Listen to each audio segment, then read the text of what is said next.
Aitah for offering my friends $1 million opportunity and an exciting lifestyle? This was a couple years ago, but things have happened that have forced my hand in posting this. It's a long story, but bear with me as it's all important to making my point, I promise. All names have been changed. When I met my now husband Matt, we instantly hit it off. We talked and talked for days on end sometimes, and it was obvious to both of us that what we had was special.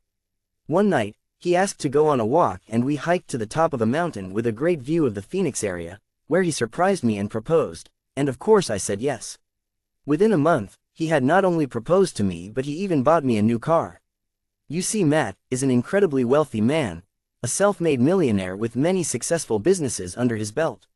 His background from a severely child to former solider with PTSD to millionaire is incredible. Even after all he has endured, he still manages to be the person he is. And he attributes that in big part to, is what he says is the only way to take his mind off of the horrible things he's done and had done to him. That he viewed it as not just a fetish, but a coping mechanism therapy. I had always had an interest, and was open to engage in very non-vanilla experiences, so this ended up being a huge bonus for me. So after several months of being newlyweds, things were going great and Matt and I were falling even more in love with each other, and the benefits of worked both ways. He was healing from his past and in a way, I was too. I had been by a man in my past, and being dominant made me feel like I was taking the power back that I felt was stolen from me. We were interested in connecting with others in the area who were into the lifestyle. However, after exploring a little we decided that we did not like the local scene. This led us to the idea of starting a new scene, one with people who were more aligned with us. I came up with the idea of starting a new website online social group, and we started planning. Now my husband has an agriculture business that requires him to travel to Central California for work 1 to 2 weeks out of the month. We have 2 dogs in a house to take care of, so we started playing with the idea of finding someone to be a long-term house sitter. So one day, I see a Facebook post from my friend, Lily, who I've been friends with for many years. She was recently out of work and asking if anyone knew anyone that was hiring. I showed her profile to my husband and we immediately knew she would be perfect. Not only because she was a hard worker, but she was also a pin-up photographer and incredibly beautiful. She was very shy and introverted in nature, but that only made her more lovable.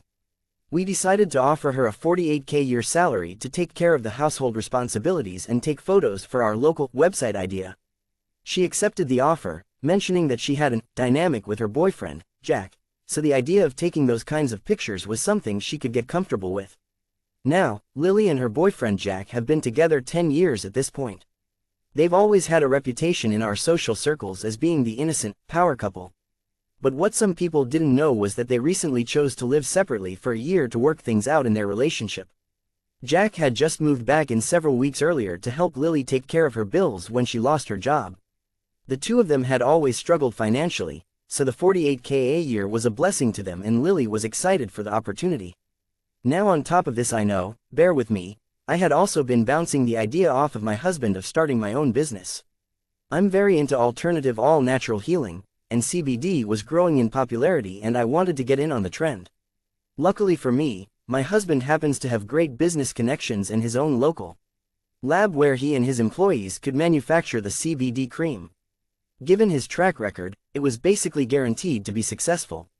So after our conversation with Lily, I got to thinking that maybe instead of paying her a salary as a house sitter, that I'd like to cut her in as a business partner and grow the business alongside her. I also reached out to longtime friend Lana to join the business as well. I'd been friends with Lily, Lana, Jack for about 6 years and couldn't think of anyone I trusted more to take care of our home and business. Lily and Lana used to do vintage pin-up photography and I had worked with them on a calendar in the past.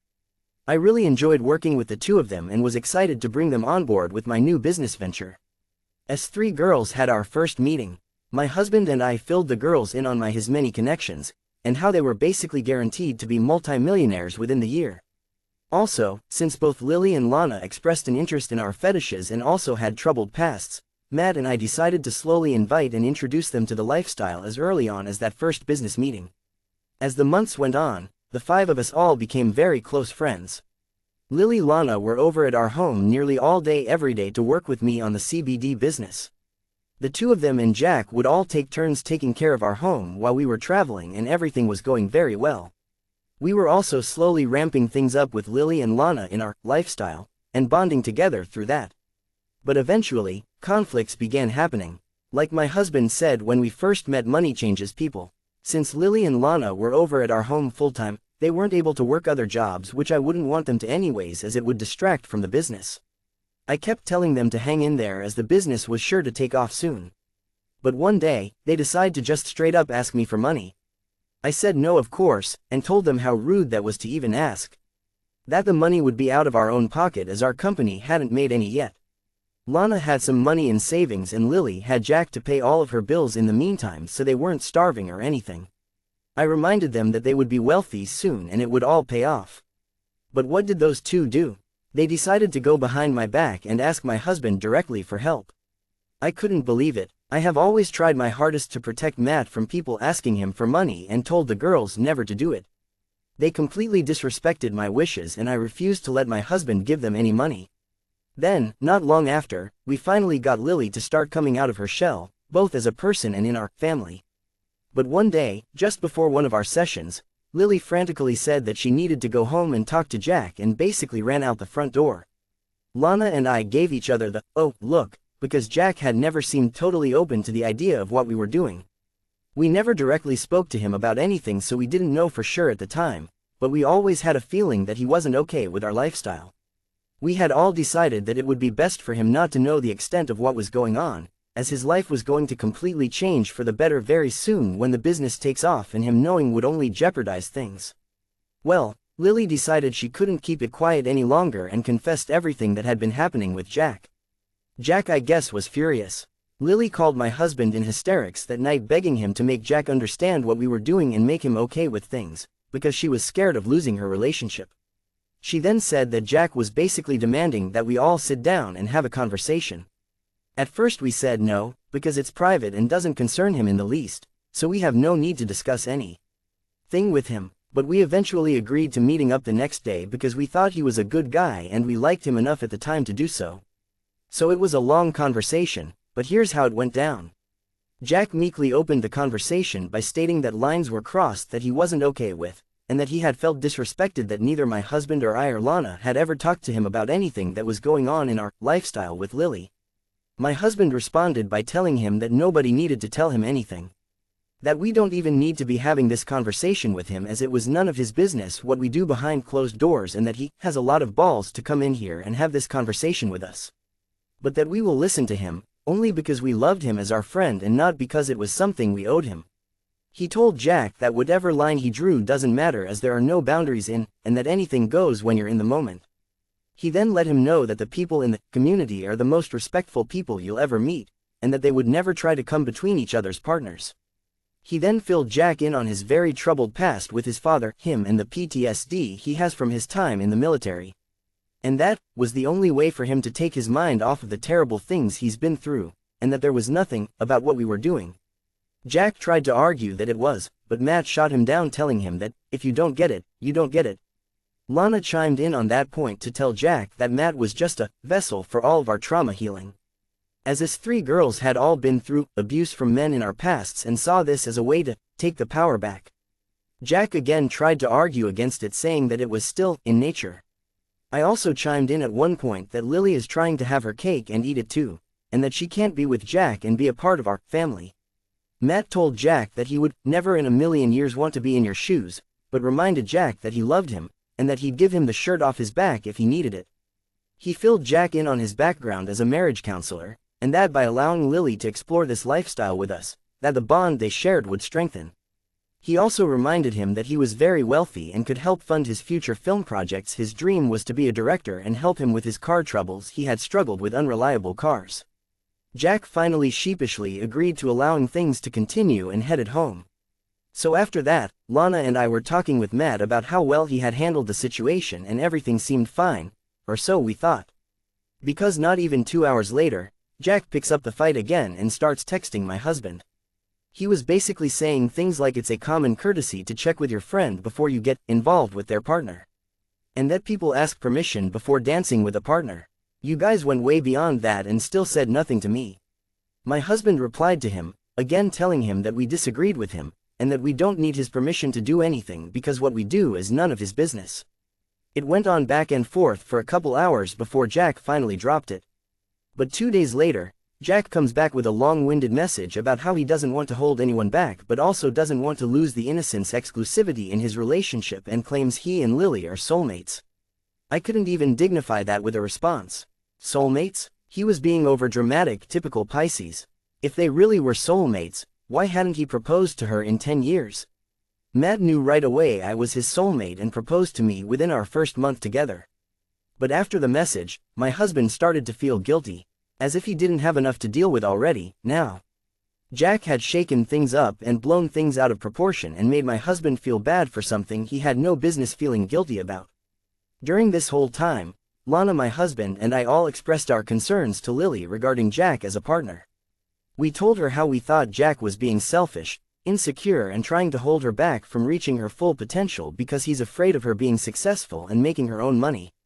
We told Lily that she had no right to tell Jack what was going on because what we do in the privacy of our home is none of his business and he's better off not knowing anything about what we do anyways.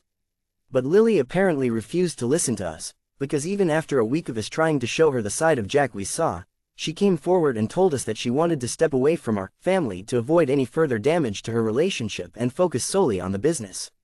It shocked us all that she turned away given how much she had loved being part of our family, and completely threw a wrench in our progress helping her shyness and healing Matt from his past. It was clear that she wanted to continue, but Jack wouldn't allow her to. Everything was sour between all of us for a while, even with my husband. He was having bad emotional episodes and refusing to help with the business because he didn't feel like he was getting what he needed from the situation anymore.